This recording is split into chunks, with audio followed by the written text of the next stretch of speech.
Ay ko. So, early morning, dami nagpa-PMS. Siguro pang-anim na PMS na namin today. So, oras ba? Oh, record ko. 10 o'clock na. So, maaga ako kanini. So, ayun ang PMS natin. Puro PMS. Mga galing sa atin to guys. Ito galing sa amin yan. O, kita nyo. Tatagal na yan ha. Buhay na buhay. Ito si Sir. Hindi ko alam kung hindi yata ito sa amin galing. So, pero dito lagi nagpapa-PMS to. Itong Sport na to. Gamit niya pang probinsya. Walang problem. Tagal niya nagamit. Pinapapalitan niya yung fan kaso upon checking. Sayang yung papalitan kasi gawa naman yung fan. Wala namang problem. So, wala kami ibang nakita dito. PMS lang talaga sa Sir. PMS na.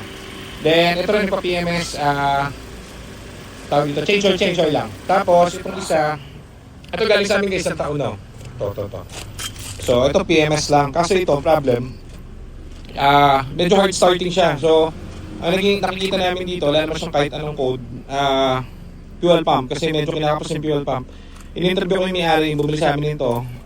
Nakamotor daw siya lagi, hindi ginagamit. So, mas nagkakaproblema ang kotse kapag hindi nyo ginagamit. Kasi nagkakaroon ng mga rebaba yung sa fuel pump yan. Yung iba pang mga anik-anik niyan dyan, hindi na, kumbaga hindi na stretching. So, mas maganda yan. Kaya in-advise ko lagi, gamitin yung kotse para hindi tayo napapalitan ng magkakaproblema doon sa mga pisa-pisa niya.